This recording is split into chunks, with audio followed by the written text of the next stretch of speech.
നിന്റെ പദ്ധതികളെല്ലാം ദൈവത്തെ പരമേൽപ്പിക്കുക, അവൻ നിന്നെ വഴി നടത്തുമെന്ന് എൽദോയ്ക്ക് അറിയാം. എന്തുകൊണ്ട് എൽദോ വിശേഷങ്ങളൊക്കെ? നല്ല വിശേഷം. ഇങ്ങനെ പണിയുണ്ട്, പക്ഷെ നമുക്കൊരു സാറ്റിസ്ഫാക്ഷൻ കിട്ടുന്നില്ല അവിടെ. നമ്മള് വേറൊരാളുടെ കീഴിലല്ലേ ജോലി. ദൈവത്തിൽ വിശ്വസിക്കുന്ന ഒരാളെ ദൈവം കരുതുന്നവരാണ്. അധ്വാനിക്കുന്നവരും ഭാരം ചുമക്കുന്നവരുമായുള്ളവരെ നിങ്ങൾ എൻ്റെ അടുക്കൽ വരുവിൻ, ഞാൻ നിങ്ങളെ ആശ്വസിപ്പിക്കാമെന്ന് പറഞ്ഞു. അച്ഛൻ, എനിക്കൊരു സംശയമുണ്ട്, അത് ചോദിക്കണം.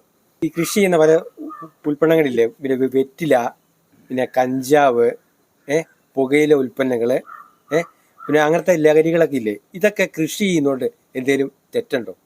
ഓക്കെ, എൽദോയുടെ ചോദ്യം എല്ലാ കർഷകരും എല്ലാ ക്രിസ്ത്യാനികളും അക്രൈസ്തവരും ചോദിക്കുന്ന ഒരു ചോദ്യമാണ്.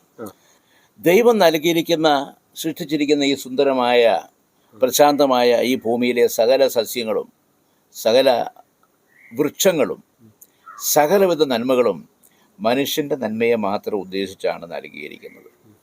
എൻ്റെ മകന് കഞ്ചാവ് കൂട്ടി മരുന്നുണ്ടാക്കി കൊടുത്തിട്ടുണ്ട് ചെറുപ്പത്തിൽ. കാരണം അവനൊരു ഉണർവ് ഉന്മേഷമൊക്കെ കിട്ടാൻ വേണ്ടി ഉണ്ടാക്കി കൊടുത്തിട്ടുണ്ട്. അപ്പം ഓരോ ഉൽപ്പന്നങ്ങൾക്കും, പുകയിലയാണെങ്കിലും അതിന് ചില ഗുണങ്ങളുണ്ട്. ഇപ്പം കവുങ്ങെന്നുണ്ടാകുന്ന അടയ്ക്ക, അത് ഔഷധക്കൂട്ടുകൾക്ക് ഉപയോഗിക്കുന്നതാണ്. അപ്പം എല്ലാം നോക്കിയാലും എല്ലാത്തിനും അതാത് മേഖലകളിൽ അതിന് നിശ്ചിത ശതമാനപ്രകാരം പ്രോസസ്സിങ് നടത്തി ഉപയോഗിക്കുകയാണെങ്കിൽ മാനവ സമൂഹത്തിൻ്റെ നന്മയ്ക്ക് കാരണമായി തീരും. അല്ല എങ്കിൽ നമ്മുടെ മാനവ സമൂഹത്തിൻ്റെ മൊത്തം ഉന്മൂലനാശത്തിന് കാരണമായി തീരുകയും ചെയ്യും. വല്ലപ്പോഴൊക്കെ കൃഷിയൊക്കെ ചെയ്ത് വാഴക്കൊലയൊക്കെ നല്ല കൊലയൊക്കെ ഉണ്ടാകുമ്പോൾ ഏറ്റവും നല്ല കൊല നോക്കി ഇങ്ങോട്ട് കൊണ്ടുവരണം.